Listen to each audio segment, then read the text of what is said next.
अस्सलाम वालेकुम नाज़रीन, मेरा टीवी न्यूज़ में आओ या सायरा सुनो ऐं मां आहियां फराशा। सब खबेरी हिक नज़र हेडलाइन ते। पीटीआई बानी जे ख़राब अख़बारो मामलो सेनेट ताईं पहुची वियो। राणा सनावला चयो आहे त पीटीआई बानीअ खे अख में तकलीफ़ जी शिकायत जनवरी जे पहिरें हफ़्ते खां हुई।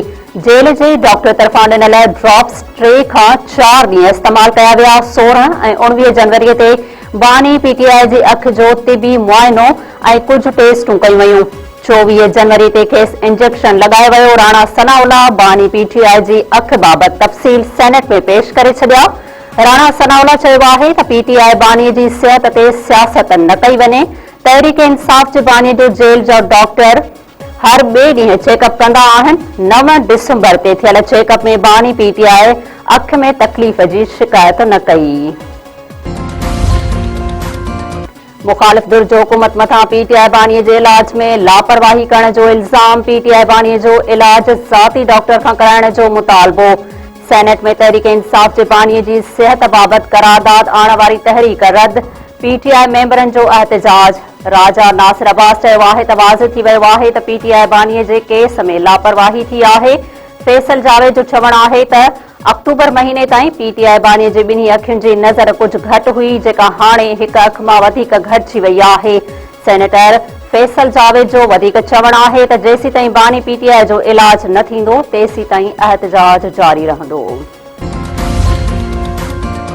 पाकिस्तान तहरीक इंसाफ़ जो पार्लियामेंट साम्हूं एहतजाज ऐं धरणे जो ऐलान। रेड ज़ोन खे बंदि कयो वियो। रेडियो पाकिस्तान चोखां शारा दस्तूर बि अच वञ लाइ बंदि। पार्लियामेंट अंदरि ऐं ॿाहिरि पुलिस जी वॾी नफ़री मुक़रर। पार्लियामेंट लाजिज़ जा दरवाज़ा बंदि कया विया। महमूद खान उचकज़ई जो चवणु आहे त बानी पीटीआई जी बीमारीअ खे नज़रअंदाज़ कयो पियो वञे।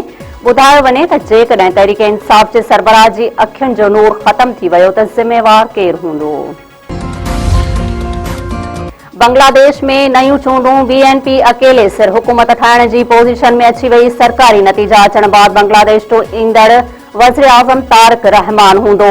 तारिक रहमान पारां कारकुननि खे जश्न मल्हाइण खां पासो करे मुल्क लाइ दुआ घुरण जी हिदायत। बांग्लादेश नेशनलिस्ट पार्टी ऐं इत्तेहाद पार्लियामेंट जे 300 सीटुनि मां 212 सीटुनि ते कामयाब। जमात इस्लामी ऐं इत्तेहादियुनि 74 सीटूं हासिल कयूं। शागिर्दनि जी जमात एनसीपी सिर्फ़ 6 सीटूं हासिल करे सघी। 12 सीटुनि ते मुख़्तलिफ़ पार्टियुनि जा उम्मीदवार कामयाब।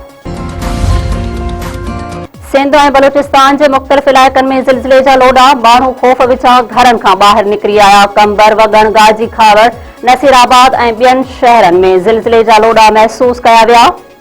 जैकमाबाद, गढ़ीअ, संदादू, मेहर, मेहरापुर ऐं हालाणीअ में ज़िलज़िले मापींदड़ मर्कज़ मूजिबि ज़िलज़िले जी शिदत 5.6 रिकॉर्ड कई वई।